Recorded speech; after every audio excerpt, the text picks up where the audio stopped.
அன்பு உள்ளங்களே, ஞாயிறு தோறும்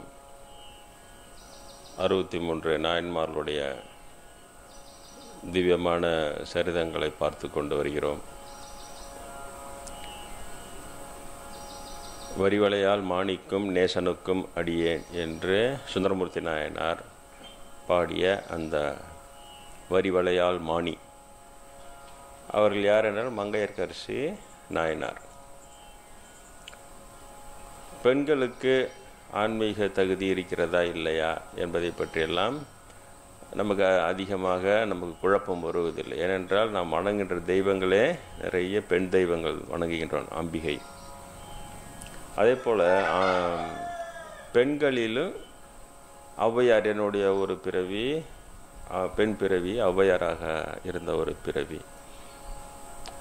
அதற்கு பிறகு காரைக்கால் அம்மையார், நிறைய பெண்கள், ஏற்றமான பெண்கள் நிறைய பேர் இருக்கிறார்கள். அதே போல் மங்கையர்க்கரசியார், இவர் என்னுடைய சம்பந்தராக நான் இருந்தபொழுது என்னுடைய அந்த முற்பிறவியோடு சம்பந்தப்பட்டவர் மங்கையர்க்கரசி நாயனார்.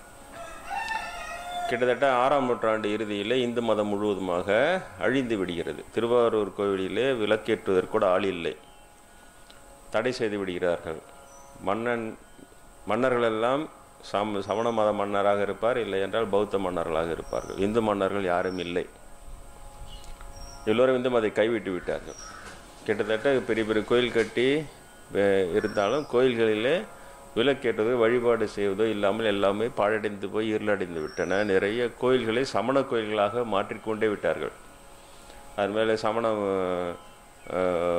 அடையாளங்களை பொறுத்து அதை சமண கோயிலாக மாற்றிக்கொண்டு விட்டார். அந்த அளவுக்கு அழிந்து போய்விட்ட ஒரு நிலை 6ஆம் நூற்றாண்டு இறுதியில். இந்துக்களே இல்லை யாருமே. நமினந்தி அடிகள் போய் விளக்கேறி எண்ணெய் கேட்கிறார், பரிகசிக்கிறார்கள்.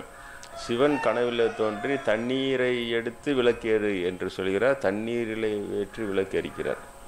அந்த அளவிற்கு அழிந்து போய்விட்ட ஒரு இந்து சமயம்தான் என்றால் சில இது ஏன் இப்படி சொல்லுகிறீர்கள் என்றால் சிலர் கேட்கிறார்கள், நீங்கள் ஏன் பிராமணர்கள் கோயில் பூஜை செய்வதில் உங்களுக்கு என்ன ஆட்சேபனை, ஏன் எல்லோருக்கும் அனுமதி வேண்டும் என்கிறீர்கள் என்றெல்லாம் கேட்கிறார்கள். ஏன்னா அந்த நேரத்தில் சம்பந்தராக அடியணைத்தான் இறைவன் வருவித்து அனல்வாதம் புனல்வாதம் அவ்வளவு இடைஞ்சல்கள். தங்கியிருந்த அந்த பந்தலையை கொளுத்து விடுகிறார்கள்.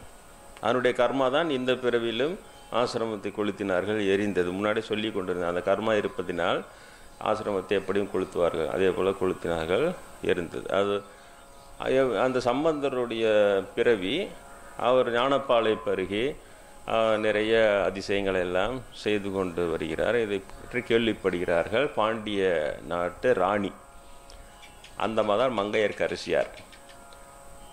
அவர்களுக்கு ஒரு அமைச்சர் குலச்சிறையார்.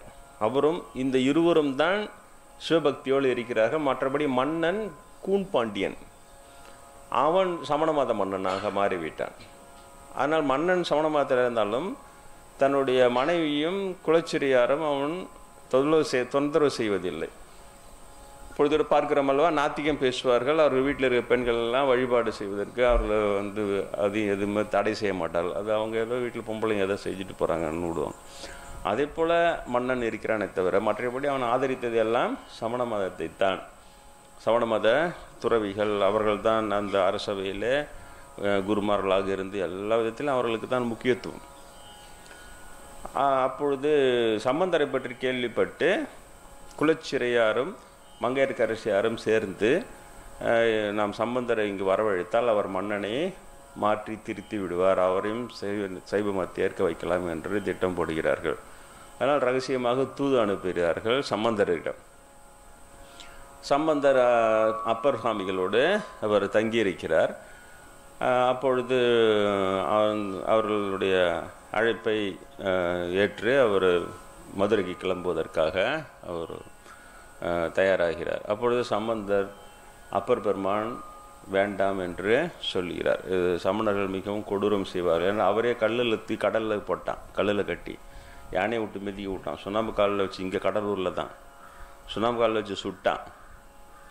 அவர் சமண மதத்தில் சேர்ந்து அவர் திரும்ப சைவமாக மாறிட்டாருன்னவே அவரை இவ்வளோ கொடுமைப்படுத்தினார். அதனால் அவர் சொல்கிறார், சம்பந்தர் போகாதீங்க, அந்த சமணர் ரொம்ப கொடூரமானவங்கன்னு சொல்கிறார். அது என்ன வேணால் செய்வாங்க.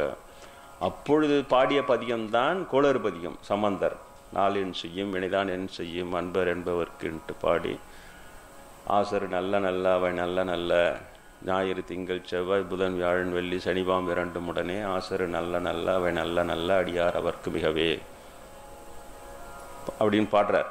அந்த சிவபக்தி செய்தவர்களுக்கு நாள் கோள் எல்லாம் என்ன செய்யும், அவையெல்லாம் அடியார்களுக்கு நன்மையே செய்யும் என்று கோளறு பதிகம் பாடி அதை மட்டும் அழிக்காத விட்டு வச்சேன்.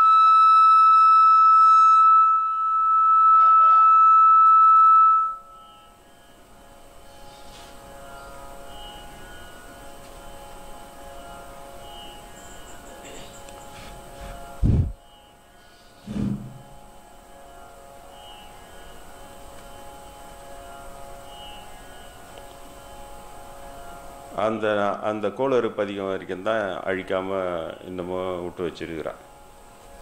எல்லாத்தையும் அழிச்சிட்டாங்க. சம்பந்தர் பாடிய 1,00,000 பாடல்களுக்கு மேலே. அது இதனால் நான் சொல்ல வேண்டியதாக இருக்கிறேன். சம்பந்தராக நான் பிறந்து வந்ததனால் இந்தளவு அழிவில் இருந்த ஒரு இந்து சமயம் இறைவன் எண்ணை பயன்படுத்தி கருவியாக அதை தூக்கி நிறுத்துகிறான். அந்த இடத்துல அப்பர் சுவாமிகளுக்கு அவ்வளோ கொடுமையானது. பிறகு இல்லை ஒன்றும் செய்ய நானும் வருகிறேன் என்றார் அப்பர். இல்லை நீங்கள் இருங்கள், இது நான் போய் பார்த்து கொண்டு வருகிறேன் என்று சொல்லி அவர் தன்னுடைய குழுக்களோடு அங்கு மதுரைக்கு கிளம்பி செல்கிறார். அப்பொழுது அவங்க அரசியும் அமைச்சரும் என்ன செய்கிறார்கள், சம்பந்தருக்கு 500 சீடர்கள். எங்கே போனாலும் அவர் கூட 500 பேர் போவாங்க. இன்றைக்கி வகுப்பில் கூட 500 பேர் இல்லை, சீடரில் அவருக்கு 500 பேர் இருந்தாங்க அப்போவே. அவர்கள் தங்குவதற்கு வசதிகளை அங்கே மதுரையிலிருந்து ஒரு 25 கிலோமீட்டர் தள்ளி இருக்கிற கள்ளழகர் மலை இருக்கிறதில்ல, அழகர் மலை, அந்த இடத்திலே அவர்களை ரகசியமாக தங்க வைத்து பந்தல் அமைத்து கொடுத்து குடில் அமைத்து கொடுத்து அவர்கள் பார்த்து கொண்டு சிறிது நாள் இங்கே தங்கியிருங்கள், நிலைமை சீராகும் போது நான் சொல்லும்போது உள்ளே மதுரைக்கு உள்ளே வரலாம், இப்பொழுது வந்தால் மன்னன் ஏதாவது தீங்கு செய்ய நேரிடும்ன்ட்டு அங்கே தங்க வச்சிருக்கிறாங்க. தங்க வைத்து ரகசியமாக இவர் மதுரை மீனாட்சி அம்மன் கோயிலுக்கு இவர் தரிசனம் செய்ய வரும்பொழுது அந்த இடத்துல அரசியும் வந்து தரிசனம் செய்கிறார். அமைச்சன் வந்து யாருக்கும் தெரியாமல் வந்து தரிசனம் செய்துவிட்டு செல்கிறார்கள். அந்த அளவுக்கு இவர் பாதுகாப்பாக வைத்திருக்கிறார். ஆனால் அதற்குள்ள சமணர்கள் செய்தி சென்று அவர்கள் மன்னனிடம் போய் அவர்கள் சொல்கிறார்கள், இப்படி சம்பந்தன் என்று ஒருவன் திருநூறு பூசிக்கொண்டு தன்னுடைய குழாத்தோடு அங்கே வந்து தங்கியிருக்கிறான், மதுரை எல்லையில் வந்து தங்கியிருக்கிறான் என்று கேள்விப்படுகிறோம். அப்போ அந்த மன்னன் என்ன சொல்கிறான், கேட்டு முட்டுன்றான். நீங்கள் கண்டதனால் கண்டு முட்டாயிட்டீங்க, நீங்கள் முட்டுன்னா பாவம்.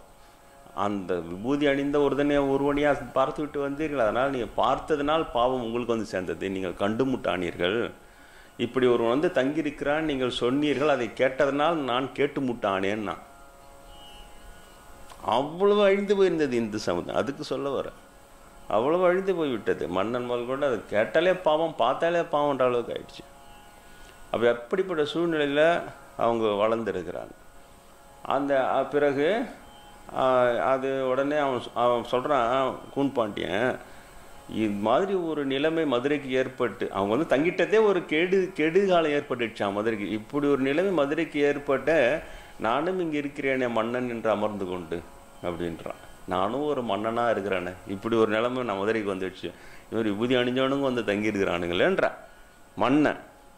இவ்வளோ தூரம் இந்து மதம் ஒழிஞ்சு போயிட்ட ஒரு விஷயம். அதற்கு பிறகு இவர்கள் வந்து மன்னனிடம் அனுமதி கேட்கிறார். நாங்கள் மந்திரம் ஏவி அவனது பரணசாலை குளித்து விடுகிறோம் மந்திர ஆற்றலினால். சரி செய்யுங்க, நீங்கள் குருமார்கள் நீங்கள் செஞ்சால் சரின்றான்.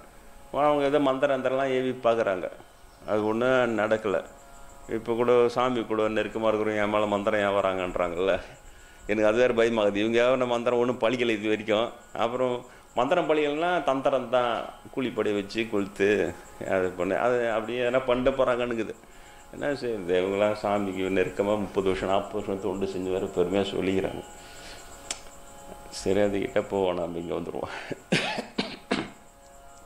அதுபோல் அந்த மந்திரத்தால் ஒன்றும் நெருப்பு வைக்க முடியலன்னு ஒன்று ஆளுங்களை அமைச்சு ராத்திரியில் பந்தலை கொளுத்திட்டு வந்துடுறாங்க. அதுக்கப்புறம் அப்போ தான் சமுத்திர கோபம் வந்து இந்த அறம் வைத்து பாடுகிறார். இந்த அனல் சென்று பாண்டிய மன்னனை பையவே சென்று அணுகுகன்ட்டு சொல்கிறார். ஏன்னா மங்கையர்கரசியினுடைய அந்த குங்குமம் அழிந்து விடக்கூடாது, ஏன்னா அவங்க பக்தர்கள்னு சொல்லிட்டு பையவே மெதுவாக போய் பாண்டியனை இந்த சாபம் தீண்டட்டும்னு பாடுறார். அதே போல் அவனுக்கு வந்து ஜுரம் வந்து விடுகிறது, அனலாக கொதிக்குது உடம்பு பூரா. அதுக்கப்புறம் அந்த அனலில் அந்த ஜுரத்தில் அவனால் தாங்க முடியாமல் சமணர்களை கூப்பிட்டு மந்திரிக்கெல்லாம் சொல்கிறான். அவங்க மந்திரம் மாயம் எல்லாம் பண்ணி பார்க்குறான், மருந்து சித்த வைத்தியம் எல்லா வைத்தியம் பண்ணி ஒன்றுமே நடக்கலை. அவனே அப்போ தான் அரசி வந்து மெதுவாக மன்னனிடம் சொல்கிறா, இதை போல் நீங்கள் சம்பந்தருக்கு செய்த அந்த கெடுதி தான் இப்படி உங்களை வந்து பாவமாக வந்து திண்டுகிறது, சம்பந்தரை வரவழைத்தால் அவர் இதை குணப்படுத்தி விடுவார்னு சொல்கிறார். எப்பவுமே நல்லா இருக்கும்போது ஒருத்தனுக்கு எவ்வளோ அறிவுரை சொன்னாலும் மண்டையில் ஏறாது. இப்போ அவன் அனல்லாம் கொதிக்குது, ஜரம் ஒன்றால் தாங்க முடியல, ஐயோ எப்போன்னு புறண்டுன்னுக்கிறான். அப்போ எதையாவது செஞ்சால் நல்லானா போதுன்றான். நீ சொல்கிற மாதிரியே ஒன்று சமுத்திரோட வர வச்சு நல்லாக்கு சொல்லு, நல்லானா பரவாயில்ல அப்படின்னு சொல்லலாம். அதுக்கு பிறகு தான் சம்பந்தரை வரவழைக்கிறார்கள். இவங்க அந்த மயில் இறக்க வச்சு தான் அவங்க மந்திரம் ஊதுவாங்க, அந்த ஜெயினர்கள் எல்லாம். ஜெயினர் தான் சமணர்கள், வேறு ஒன்றும் இல்லை. இப்போ இருக்கிறாங்களே சேட்ஜி சாமியாருங்க, அவங்க தான். அப்போ அவங்க எல்லாம் கொலோச்சின்னு இருந்தாங்க. ஆனால் இந்த கொடுமையெல்லாம் செய்யவே எல்லாம் ஒழிஞ்சு போச்சு இன்றைக்கி. இப்போ இவங்க செய்கிறாங்க, பிராமின் செய்கிறான் இதெல்லாம். அதுக்கு தான் சொல்ல வரோம். இப்போ அவங்ககிட்ட அதெல்லாம் இருக்குது. அது அப்போ அவனுக்கு எப்படி இருந்தால் அவனுக்கு அரசனில் கையில் போட்டு வச்சுக்கின்னு பெரிய பெரிய குருமார்கள் மடாதிபதியில் அங்கே காஞ்சிபுரத்தில் பெரிய பல்கலைக்கழகமே வச்சு நடத்தின்னு இருந்தாங்க, நல்லா வச்சு நடத்தின்னு இருந்தாங்க. அது நல்லபடியாக இருக்கலாம். ஆனால் அடுத்தவங்கள போய் தோன்றுறது, போய் இந்து கோயிலெலாம் நீ சாமி கும்பிடக்கூடாது, விளக்கேற்றக்கூடாது, அதையெல்லாம் தடை பண்ணால் அது இப்படி தான். அது ஒரு அழுத்தம் ஒன்று உருவாகி அது வந்து வெடிச்சிடும். அதே போல் இப்போ இவங்க பண்ணுறாங்க, பிராமினி அதெல்லாம் பண்ணுறாங்க. அதிகார மையங்களெல்லாம் பிடிச்சி டைட் பண்ணி வச்சுக்கின்னு எல்லா அட்டுவழியெல்லாம் பண்ணுறது. சம்பந்தர் பாடின 1,00,000 பாடல் மேலே அழிச்சிட்டாங்க. இப்போ எனக்கு இருக்காது ஆதங்கம். இப்போ நான் பிறந்து வந்து சம்பந்தன்ற நினைவோடு இவங்க என்ன ஏற்றுக்கிறது. நான் சீர்காழியில் கால் அடித்து வைக்கிறேன். நான் நினைக்க படிக்கும்போது இந்த பாத யாத்திரையாக சிதம்பரத்துலேருந்து நடந்தே போய் ஃபஸ்ட் டைம் போகிறோம் சீர்காழிக்கு. சம்பந்தர் மேலே ரொம்ப பக்தி, ஒரு பெரிய மகான் இருந்த இடம், நம்ம நடந்து போகலான்னு போகிறேன். போய் அங்கே போய் கருவறை முன்னால் அதை காலடி எடுத்து வைக்கிறேன். உள்ளகிற சிவபெருமான் வாசம் வந்தான்னு கூப்பிட்றாரு. அவங்க சொல்லி தான் எனக்கு தெரியுமே தவிர இது நான் கிளைம் பண்ணுறதான்னு நினச்சிக்கிறான் சில பேர். இவரை சம்பந்தம்னு கிளைம் பண்ணி நான் கிளைம் பண்ணி என்ன ஆக போகுது, ஒன்றும் இல்லை.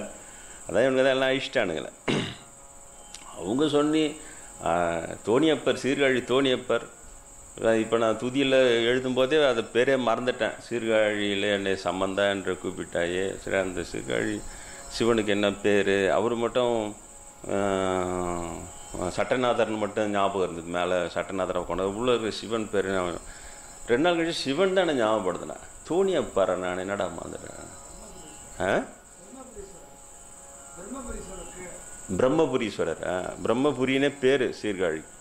தோணியப்ப தோணியப்பர். நான் அது பேர் நான் எந்த பேர் சொல்லி துதி செய்யறதுன்னு நினச்சி சட்டநாதான் ஞாபகங்கிறது. தோணியப்பர்னு இறைவன் சொன்னதான் ஞாபகம் வந்து தோணியப்பரோ. சரி, சோனியப்பரை போட்டு உள்ளே இருக்கிற பிரம்மபுரீஸ்வரர். அப்போது சார் ஆக சிவன் தான் அதை ஞாபகப்படுத்தி வாசம்மா தான் கூப்பிட்டதே சிவபெருமான் தான். உண்ணாமலை அம்மன் தான் இங்கே எனக்கு சொன்னாங்க, நீ ரமணராக இருந்த சம்பந்தர நீ தான்னாங்க. நானே அது ஒத்துக்கலை. 18 வயசில் எனக்கு ஏதோ சொல்கிறாங்க, நம்ம மனபிரம்மன்னு நினச்சின்னு வந்துட்டேன். ஆனால் அங்கே போனால் அவர் வாசம் வந்தான்ட்டார். எப்படி சொல்கிறாரு? அதுக்கப்புறம் தான் கொஞ்சம் யோசனை வந்தது. அங்கே சிதம்பரத்தில் இருக்கிற சாமிகளிட போய் அப்போ அவர்கிட்ட போய் பேசின்னு இருப்பேன். மௌன சாமிகள் மடம் இருக்கும் இன்னமும். அவர் படத்தை வந்து 2 வருஷம் தான் ஆச்சு. ரொம்ப எங்கே இருப்பார் அவர்.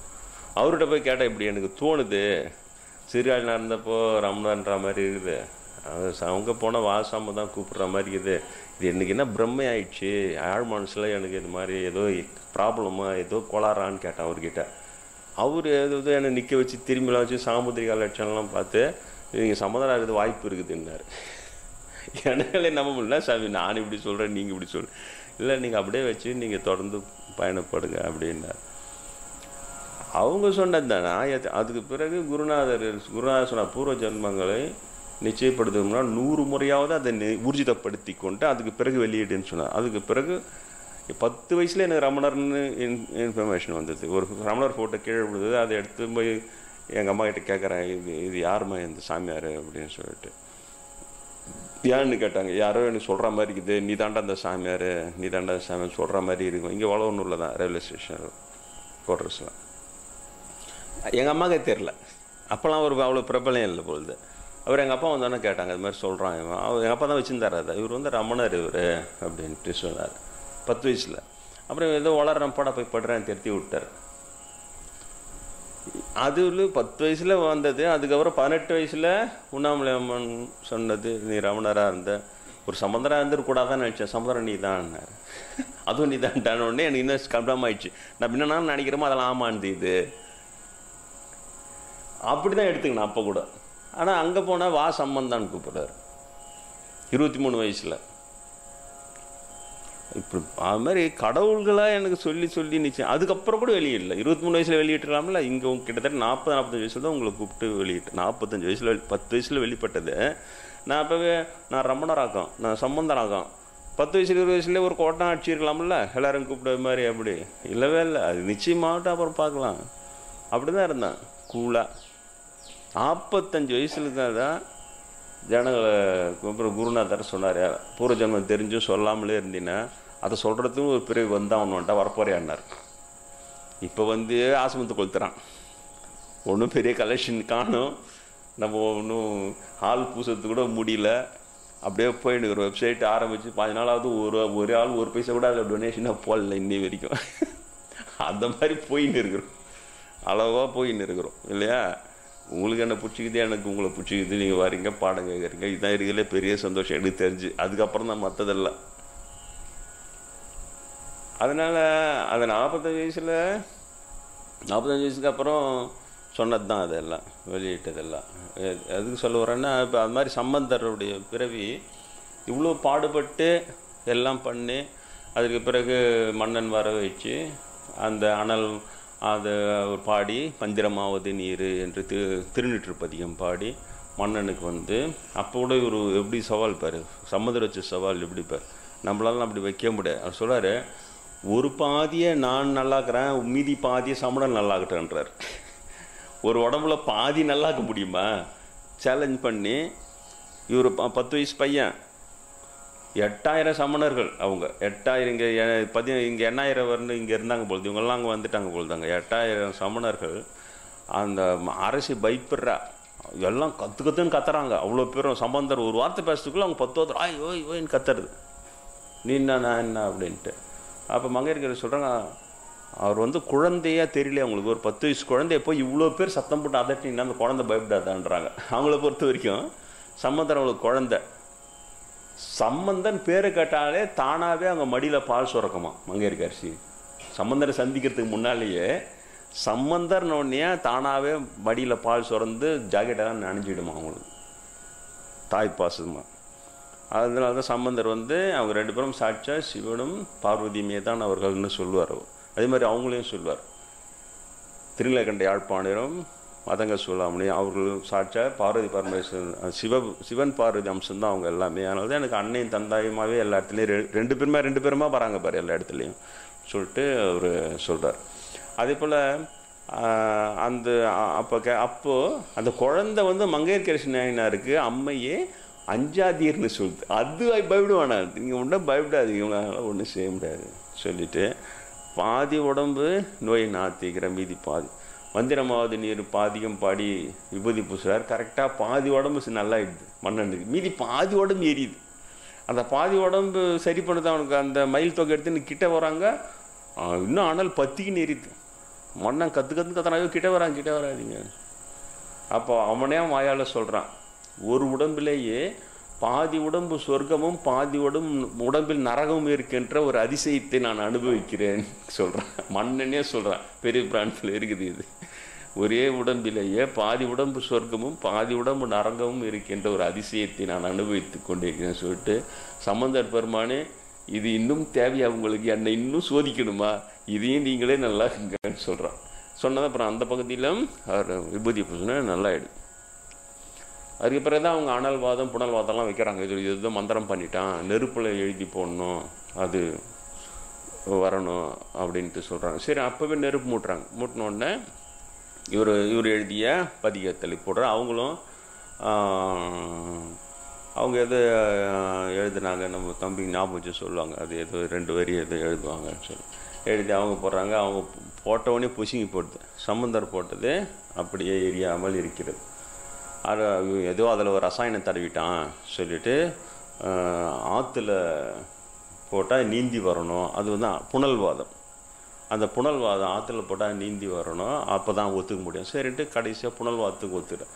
அப்போ தான் அவங்களே அந்த கண்டிஷன் வைக்கிறாங்க. என்னென்னா இதில் தோத்துறவங்க கழுவேறிடணும், சம்பந்தரை தீர்த்துறதுக்காக. அவர் தோத்துட்டாருன்னா அவரை சாவடிச்சணுன்றதுக்காக அவங்க. அப்போ அதெல்லாம் தேவையில்லை அப்படின்ட்டு இவரே சொல்கிறாரு. இதெல்லாம் கேட்க மாட்டாங்க. இல்லை இதுக்கு ஒத்துக்குனா தான் நாங்கள் வாதத்துக்கு வருவோம், அதெல்லாம் பயப்படுறோம். ஏன்னா சரின்னு ஒத்துக்கிறார். அதுக்கு பிறகு அனல்வாதம் போகிறாங்க, எழுதி போகிறாங்க. இவரும் வாழ்க அந்தனர் வானவர் ஆணினம் அந்த பாடலை எழுதி இவரும் போடுறாரு அந்த கட்டுக்களை எல்லாம். அது அந்தனர்னால் நீங்கள் நினைக்கிற மாதிரி பிராமணர் கிடையாது, தமிழ் அந்தனர்கள். ஆரிய பிராமணர்கள் வேறு. அதனால் அதை தெளிவுபடுத்துகிறார். அதை போட்ட உடனே அதுக்கு பிறகு அது நீங்கள் சம்பந்தரெலாம் தமிழ் அந்தனரை சேர்ந்தவர்கள். அது மக்களுக்கு ரொம்ப நாள் இதில் பரிசீலனை தொட்டு அது தப்பான அர்த்தமாகுது. அந்தனர்கள்லாம் பிராமணர்ன்ற மாதிரி பேசுவாக்களும் எழுதுவாக்களும் இப்போ அப்படிலாம் எழுத ஆரம்பிச்சிட்டாங்க. அப்படிலாம் இல்லை. அந்தனர்கள் என்பவர் அறவோர் மற்றவு இருக்கும் செந்துண்மை பூண்டெழுகளான். எல்லா ஜாதியிலும் அந்தனர்கள் உண்டு. அப்படி இருந்தவர்கள் தான் சம்பந்தர். அது ஆதிசங்கரரும் தன்னுடைய பாடலிலே திராவிட சிசு என்று அவர் குறிப்பிட்டிருக்கிறதா சொல்கிறார். திராவிட என்றால் நான் பிராமின் அர்த்தம்.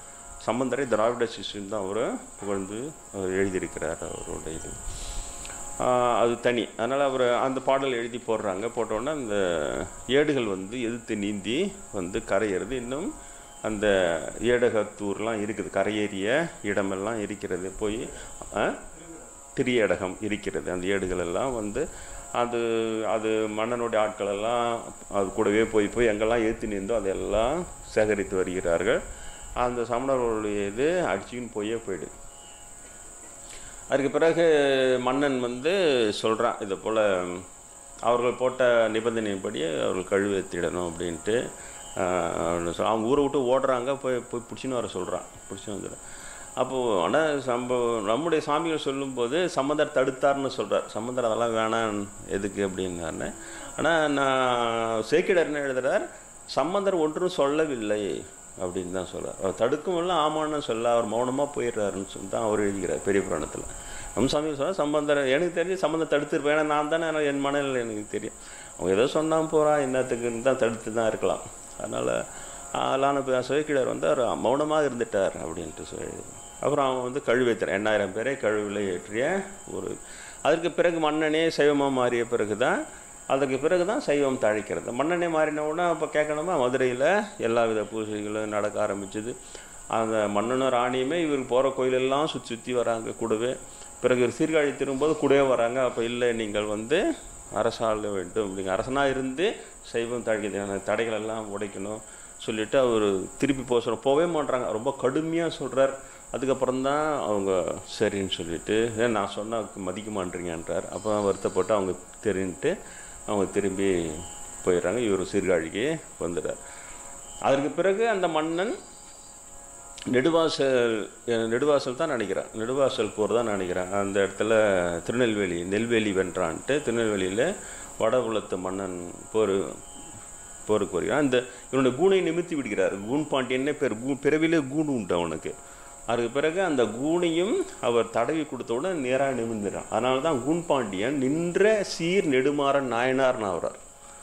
அவ்வளவு தூரம் செய்து அவ்வளவு பெரிய பிரயத்தனப்பட்டு இவ்வளோலாம் எதிர்த்து வந்த பிறகு அவர் அந்த சம்பந்தர் எழுதிய அந்த பாடல்களை சிதம்பரம் தீட்சிதர்கள் நாங்கள் பாதுகாப்பாக வச்சுருவோம் வாங்கி கிட்டத்தட்ட 1,00,000 பாடலில் எரிச்சிட்டாங்க, காலி பண்ணிவிட்டு செல்லு எரிச்சு போச்சு. இன்றைக்கி 4500 பாட்டு தான் இருக்குது. இதை செய்யலாமா அவங்க? இவங்க கேட்குறாங்க, நீங்கள் எதுக்கு இவங்கள நான் என்ன அட்டாக் பண்ணுறப்ப இந்த தகவல் கூட ஜனங்கிட்ட போகல. அவங்க கேட்டால் அவங்க ஒன்றும் மறுக்க மாட்டாங்க, உண்மை தான். 1 லட்சம் பாடல் நம்ம சாமிகளே சொல்கிறார், 50,000 பாடல் மேல் பாடினார் சம்பந்தர்னு சொல்கிறார். இன்றைக்கி 4500 பாடல் தான் இருக்குது. தமிழ் அறிஞர்கள் ஆராய்ச்சி செய்து 1 லட்சம் பாடல் மேல் பாடியிருக்காரு. வேதத்தை முழுக்க தமிழிலே பாடினார்னு சொல்லிட்டு அதை அவங்க செய்யலாமா? இந்த வேலையை செய்யலாமா? செஞ்சுட்டு அது சைலண்ட்டாக இருக்கணுன்றாங்க. அதை நீங்கள் சொல்லக்கூடாது. சொன்னால் நீ துவேஷிக்கிற, அவங்கள விரோதிக்கிறனா அப்போ என்ன தான் பண்ணுறது? அவங்க செஞ்சது அநியாயத்தை என்ன தான் சொல்கிறது இல்லையா? நீங்கள் ராஜராஜ சினிமாவிலே பார்த்தா சொல்லுவாங்க, அவங்களே அந்த பாடலெல்லாம் கொடுத்துட்டு அந்த அறையில் பூட்டிட்டு 4 பேரும் மீண்டும் வருவார்கள், அவர்கள் நேராக வந்து கேட்டால் தான் கொடுக்கணுன்ற கண்டிஷன் இருக்குது. உண்மை தான் அது. இப்போ நான் வந்துருக்கிறேன்னா அப்போ அந்த கண்டிஷன் உண்மை தான். மீண்டும் நேராக வருவார்கள், வந்து கேட்கும்போது பாதுகாப்பாக கொடுக்கணும், அந்த நிபந்தனை தான் வச்சுருக்கிறோன்னு சொன்னாங்களே. இப்போ நான் வந்திருக்கிறனால கரெக்டாக தானே, அவங்க அந்த நிபந்தனை கரெக்டாக தானே. இப்போ என்கிட்ட கொடுக்கணும்ல அவங்க. நீ ஒன்றா சோதனை வச்சு நீ தான் சம்மந்தம் நிரூபி, அப்போ தான் கொடுப்போன்னு ஒன்றாலும் வச்சுக்கோ, அது வேறு வழி இல்லையா? கொடுக்குறது எங்கே இருக்குது? எல்லாத்தையும் அழிச்சு விட்டாங்க. அப்போ எனக்கு எப்படி இருக்கும்? அப்போ நான் இது கூட சொல்லக்கூடாது, இது நான் சொல்லணும் இல்லையா?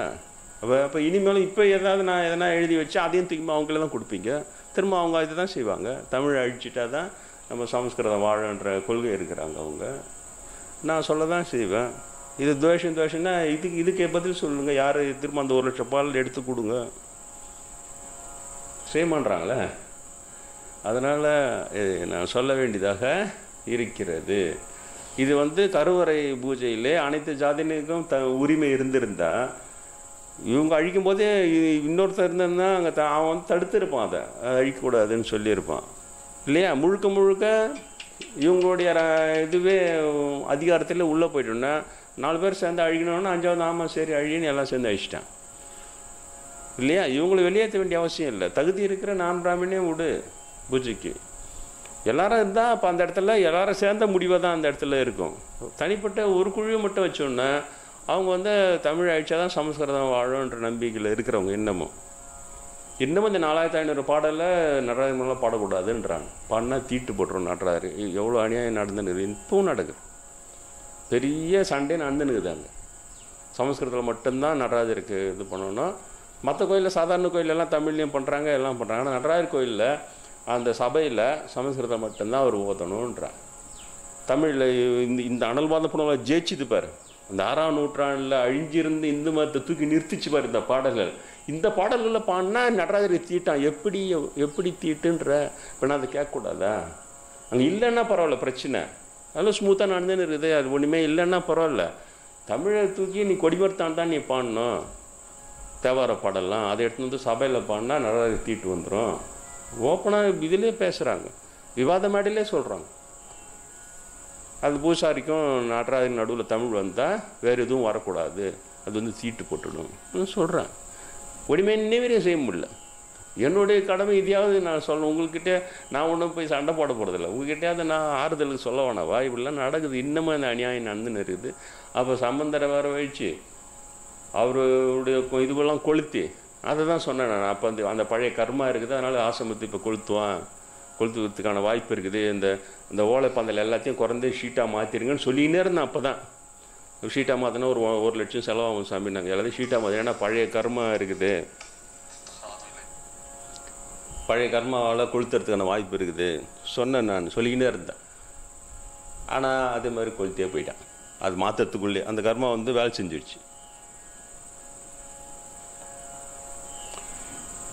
அதனால் இது நான் சொல்ல வேண்டிய நிலைமையில் இருக்கிறேன். அதை உங்ககிட்ட சொல்லிக்கிறேன். தயவு செஞ்சு நீங்கள் யாராக இருந்தாலும், பிராமணர்களாக இருந்தாலும் சரி, நான் பிராமணர் இருந்தாலும் சரி, அந்த சாதி தகுதியே தான் கருவறையில் பூஜை செய்ய தகுதியாக இருப்பது தவறு. அது இருக்க இன்னும் இந்து மதம் அழிந்து கொண்டு தான் போகும். இப்போ நானே இவ்வளோ ஆதங்கம் பண்ணது போல் எவ்வளோ பேர் ஆதங்கப்பட்டிருப்போம். சம்பந்தர் பாடல் மட்டுமா அழிஞ்சுது? அப்பருடைய பாடல் எல்லாரும் தான் இருந்தது, எல்லாம் தான் அழிஞ்சு போச்சு. அவங்க வந்து 4000 பாடல் 5000 பாடல் 7000 பாடல் இவ்வளோ தான் இருக்குது. அவங்க பாடினது எல்லாம் 50000 பாடல் மேலே தான், குறைஞ்சது ஒவ்வொருத்தரும் 50000 பாடல் பாடினாங்க. எல்லாமே அழிஞ்சு போச்சு.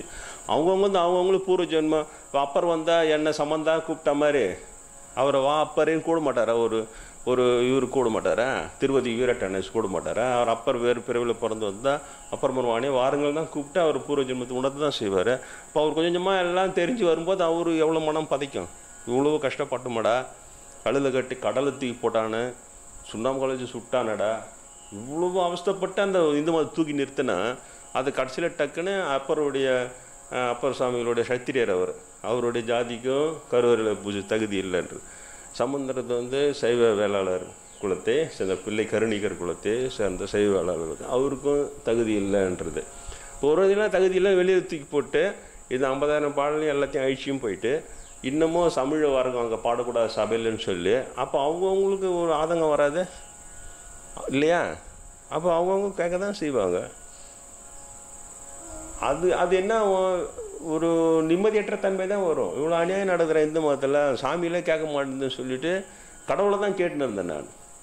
சபரிமலைக்கு போகிறதுக்கு முன்னால் என்ன இவனுங்க இந்த பிராமண பிடாபதிங்க மேலே ஃபோட்டோ போட்டானுங்க, அடியாளுங்க செட் பண்ணிட்டானுங்கன்னா அதுக்காக நான் கோயிலுக்கு போகக்கூடாது. நான் கேட்டுன்னு இருந்தேன். நான் இவங்களை மாலை போட சொல்லிட்டு நான் வர்றேன்னு சொல்லிட்டேன். ஆனால் நம்ம இதில் பண்ணுறோம் இல்லையா, நம்ம நவராத்திரி பூஜையில் பண்ணோம் இல்லையா, ஆங்கில மாத்திரையின் பெயரை சொல்லி சபரிமலைக்கு வர செய்து அம்பி போட்டு புல்மேட்டு பாதையில் போகாமல் பாரு என்று சொல்லி தடுத்த மஞ்சமாதாவே இவ்வளவும் இருக்குது. அது இல்லாமல் அந்த இன்னும் அந்த துதியில் வரல. நான் முதல் சபரிமலைக்கு போயிட்டு வந்தப்போ தான் மீனாட்சி அம்மை உனக்கு வந்து படுக்க வசதி தரேன்னு சொன்னாங்க. அந்த இதில் அதே மாதிரி ரயிலில் படுக்க வசதியோடு வந்தேன்னு அது துதி எழுதணும். ஆக்சுவலாக சபரி யாத்திரையின் போது தொடர் வண்டியில் படுக்கை வசதி தருகிறேன் என்று சொல்லி கூறிய வண்ணம் அருளி செய்தவளே போட்டுவிட்டு நான் என்னோடய தனிப்பட்ட இதில் சொல்லின்னு இருக்கிறேன். சபரிமலை சம்மந்தமானது அதான் கேட்டேன். இவ்வளோ செஞ்சு அம்பாள் இந்த அளவுக்கு நான் பார்த்து உடம்பு சரியில்லைன்னா ஆங்கிலம் அது பேர் தர்மம் பேரை சொல்கிறாங்க. நான் எழுதி கொடுக்குறேன், உமாசங்கர் போய் வாங்கிட்டு வந்து கொடுக்குறேன், போட்டு நல்லா சபரிமலை கிளம்பி போயினே இருக்கிறேன். 10-15 வருஷம் மேலே நான் ஆங்கில மாத்திரை மருந்து யூஸ் பண்ணுறதில்ல. கர்மா தலைவலிச்சா கூட கர்மா நம்ம அனுபவிக்கிறோம் அப்படின்னு எடுத்துட்டேன். அந்த ஃபஸ்ட்டு என்ன அப்படிலாம் இல்லை, கடுமையாக இருக்காதுன்னு என்னை ரிலாக்ஸ் பண்ணதான் அந்த லீலை தான். அதுக்கு பிறகு தான் இப்போ நான் மாத்திரை மருந்தெல்லாம் இப்போலாம் மாத்திரை மருந்தே பாதி சாப்பாடு ஆகிடுது போகுது. அந்தளவுக்கு மாறி போச்சு. 10-15 வருஷம் தொட்டதே கிடையாது. அளவில் வந்தால் கூட சரி ஜெபம் பண்ணிக்கினே இருப்பேன், கர்மா இது தீருது. அவ்வளோ பெரிய லீலாம் பண்ணி மலை வர வச்சு இன்றைக்கி எப்போ கம்முனுக்குறாங்கன்னு நினச்சேன். உடனே அது இறைவனுக்கு அது கெட்டுச்சு. கடன்னு நான் வருவேன், எதை பார்ப்பேன், எதை போவேன் எல்லாமே தீர்மானித்து அதுக்கப்புறம் எல்லா கடவுளும் போவானான்னுவாங்க. நான் சாமி குடும்பம்லாம் போகாது, எங்கேயும் போகாது, ஆபத்து இருக்குதுன்னவங்க ஐயப்பனை அருணுகிரம் பண்ணோடனே எல்லாருமே ஃப்ரீ சொல்லிட்டாங்க. டிசைடட்னார் ராமரை கும்பிட்டோன்னே டிசைடட் முடிவாயிடுச்சு, போயிட்டு வரலாம். ஒன்றும் நண்பர்கள்ட்டையும் சொன்னேன், பயப்படாதீங்கப்பா, சாமி கூட போனால் எதாவது டும்முன்னு வச்சுட்டே போதும், பயப்படாதீங்க. நான் இது போய் அந்த மலையில் இதை பார்ப்பேன். பம்பையில் ஒரு காட்சி காமிச்சார். அதே மாதிரி 3 நடந்தது. அதற்கு பிறகு இது இவ்வளோ தூரம் இன்றைக்கி இவங்களுடைய அருளால் போய் வெற்றிகரமாக போயும் வந்தாச்சு. அப்படி போகும்போது எக்ஸ்ட்ரா போனஸாக தான் ஐயப்பன் இந்த மலையில் அதை சொன்னார். தமிழை பற்றி சொல்லும்போது இவங்க தமிழ் தீட்டுன்றாங்க. அதாலே என்னன்னு தெரில, ஐயப்பன் வந்து ஐயப்பன் சொல்ல வேண்டிய அவசியம் என்ன? அந்த பங்குனி உத்திரம் காலையில் போயிட்டு நான் அந்த நெய் அபிஷேகம்லாம் தரிசனம் பண்ணிவிட்டு வந்து ரூமில் வந்து சாப்பிட்டுட்டு கப்பா கஞ்சி தான் குடிப்பேன். எனக்கு ரொம்ப பிடிக்கும். அங்கே மேலே போனால் எவ்வளோ தடப்பெல்லாம் தான் அந்த கப்பா கஞ்சி வாங்கிட்டு வர சொல்லி குடிச்சிட்டு ஒரு 2 மணி வாக்கில் நிம்மதியாக படுத்தேன். அப்போ தான் ஐயப்பன் கனவுல வந்து அதை சொன்னார். தமிழ் வந்து தேடப்படுகின்ற இறைவனை இறைவன் என்று அழைப்பதே சரியானது அப்படின்னு சொல்லி மாறிட்டார். இது வரைக்கும் நம்ம கேள்விப்பட்ட இறைவன்ற பேர் நம்ம கேள்விப்பட்டதே இல்லை. First time. அது எப்படி ப்ரூவிங்காக சொல்கிறது பரவ. ஏற்கனவே தெரிஞ்ச வார்த்தையை சொன்னோட இது ஏதோ கனவும் இல்லைலாம். இறைவன் என்று அழைப்பு தான் சரியான்னு சொன்னார். அது ஏன் தேடப்படுகின்ற இறைவனின்னு சொன்னார்? அதெல்லாம் இனிமேல் ஆராய்ச்சி பண்ணுவோம். இது ஐயப்பன் சொன்னது. அப்போவே எழுந்து உட்காந்து தப்பு நம்ம அன்பரெலாம் கூப்பிட்டு எல்லாம் வாங்க எல்லாம் அவங்கள செல்ஃபோனில் 3-4 பேர் ரெக்கார்ட் பண்ண வச்சு அப்போயே சொல்லிட்டேன். சுட பணியாரம் அப்படியே ரெக்கார்ட் பண்ணிங்க. எல்லோரும் செல்ஃபோன்லேயும் இருக்குது. அது இது வந்து யூடியூப்லேயும் அதை ஏற்றி வச்சுருக்கு. தேடப்படுகின்ற இறைவனை இறைவன் என்று அழைப்பதே சரியானது. இது எவ்வளோ பெரிய தமிழ் பற்றியா இல்லை? நம்ம நினச்சி கூட இறைவன்ற வார்த்தையை நினச்சி பார்த்துருப்போம். நம்ம நினச்சே பார்த்ததில்ல. இறைவன் சொன்னார் ஐயப்பன். இறைவன் என்று அழைப்பதே சரியானது. இப்போ இனிமேல் தான் அதெல்லாம் பரப்புனீங்களோ முடிஞ்சால். இதில் ஒன்றும் எதுவுமே கிடையாது, மதம் ஆச்சரியம் ஜாதி பிரச்சனை எதுவுமே கிடையாது. நீங்கள் கொஞ்சம் முடிஞ்சால் அந்த யூடியூப்பில் இருக்குது, அதை நீங்கள் அது வாட்ஸ்அப்பில் நான் எதுவும் வச்சில்லை, நீங்கள் ஒன்றும் வாட்ஸ்அப்பில் கூட எல்லாருக்கும் அதை ஃபார்வர்ட் பண்ணுங்கள். தமிழ் என்பது இறைவனின் மொழி. பாரு, ஐயப்பன் சொல்ல வேண்டிய அவசியம் இல்லை, இறைவன் மொழி தானே அது. அப்புறம் ஐயப்பனே தமிழ் வளர்க்குறாரா? இப்போ இறைவன் தானே தமிழை சொல்லி வளர்க்குறாரு. இப்போ நானே சும்மா இருப்பேன்னா சொல்லுவேன், இனிமேல் நான் எடுத்து எழுதுகிற விஷயத்தெல்லாம் இறைவன் என்பதற்கு போல இறைவன் தான் எழுதுவேன் இல்லையா? இறைவன் என்று எழுதுவேன், அது மெதுவாக பரவும். அதையும் அதில் சொல்லியிருக்கிறேன், இது இறைவனின் மொழி தமிழ். அதுபோல் இறைவனே தமிழை காக்கிறான் என்பதனால் தமிழ் அழிந்து விடுமோ என்று நீங்கள் யாரும் அஞ்ச தேவையில்லை என்று அதில் சொல்லியிருக்கிறேன். இது திரும்ப இங்கே வந்துடுவோம், நேரம் ஆகிடுதா. எதுக்காக சொல்ல வரேன்னா, இந்த அளவுக்கு பார், இப்போவும் இந்த பிரிவில் இந்த 21ஆம் நூற்றாண்டு, அப்போ சம்பந்தர் 10 வயசு பையன், இப்போ நல்லா நான் தலை நரைச்சி போய் 57வது பிறந்தநாள் கொண்டாடிங்க போகிறவங்களாம் தான். இப்போவும் ஐயப்பன் எனக்கு இது சொல்லி அடுத்த இதுக்கு கொண்டு போகிறார். தமிழினுடைய ஏற்ற அந்த பழைய வார்த்தையை சொல்லி அதை இறைவன் என்று அழைப்பு தான் சரியானதுன்னு சொல்லி கொண்டு போகிறார் இப்போவும். அப்போது நான் இதை கேட்கக்கூடாதா? ஏன்பா என்னுடைய 50,000 பாடல்களை ஏன்பா அழிச்சிங்க, சிதம்பரம் தீட்சிதர்களை, இது நியாயமா? கேட்கணும்ல, நான் கேட்காத முடியுமா? இது நான் இமேஜினேஷன் கிடையாது, நானே கற்பனை பண்ணிடுது. நான் சம்மந்தம் யாரோ சொன்னாங்க, மதுரையில் ஒரு குழு சம்பந்தம்னு சொன்னால் நம்ம வரட்டம் மதுரையில் காலை வைக்க வெட்டிடும் பாருங்க, ஒரு குழு இருக்குதுன்னு சொன்னாங்க, அங்கே ஆரம்பிச்சிட்டாங்கன்ட்டு. அது இல்லையா, அவங்கள அறியாமல் நம்ம என்ன செய்வோம்?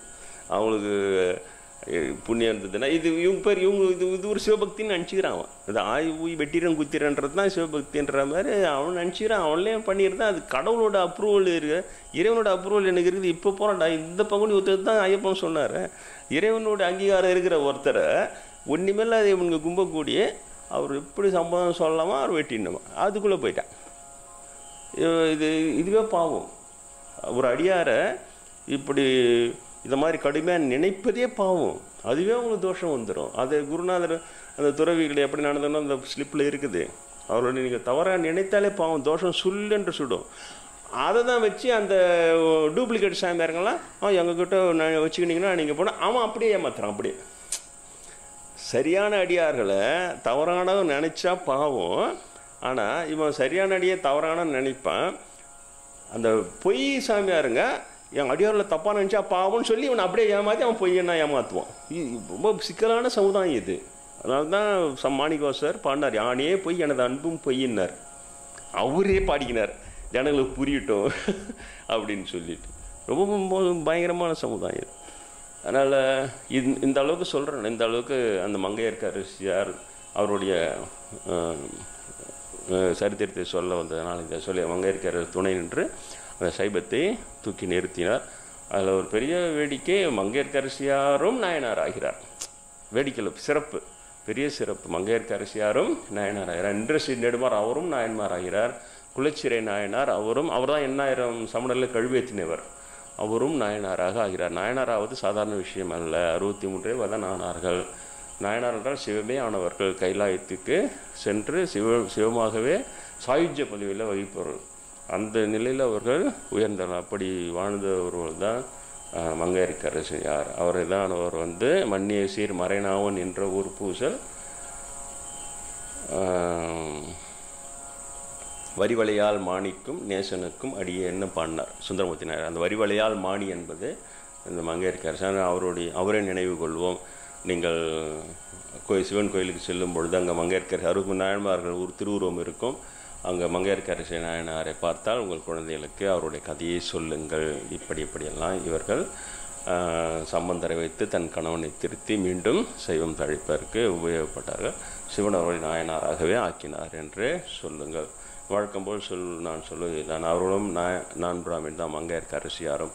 இதில் பிராமின் நான் பிராமின் மட்டும் இல்லை, பெண்களுக்கும் பூஜை செய்ய அனுமதி கொடுக்க வேண்டும் என்பதுதான் என்னுடைய தனிப்பட்ட எண்ணம். ஏனென்றால் ஏற்கனவே சொல்லி திருப்பனந்தாளிலே பெண் தான் பூஜை செய்தாள். அந்த தாடகை என்கின்ற ஒரு பெண், அவள் பூஜை செய்து சிறப்பு வாய்ந்தது தான் திருப்பனந்தாள் சிவனே. அதற்காக துயில் சரிய அந்த துயிலை தடுத்து நிறுத்த சாய்ந்தது தான் அந்த இன்றும் சிறு சாய்ந்த நிலையிலே இருக்கும் திருப்பனந்தாள் சிவன். பெண் கருவறை பூஜை செய்த கோயில் இன்னமும் சாட்சியாக இருக்கிறது.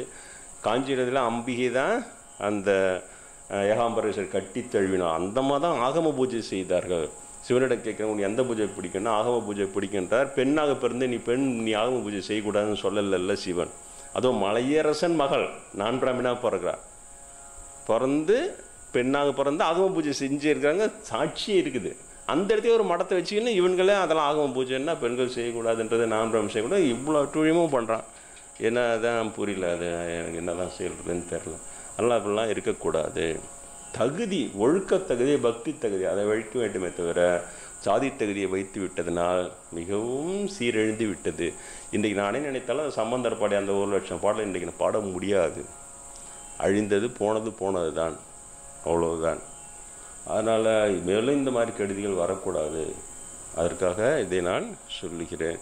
அந்த கருவறையிலே ஜாதி தகுதியை வைத்த இருக்கக்கூடாது. அனைத்து ஜாதியினருக்கும் பயிற்சி கொடுத்து, இன்றைக்கி SRM யூனிவர்சிட்டியில் 700 பேருக்கு மேலே பயிற்சி கொடுத்து உருவாக்கி அமைச்சிருக்கிறாங்க.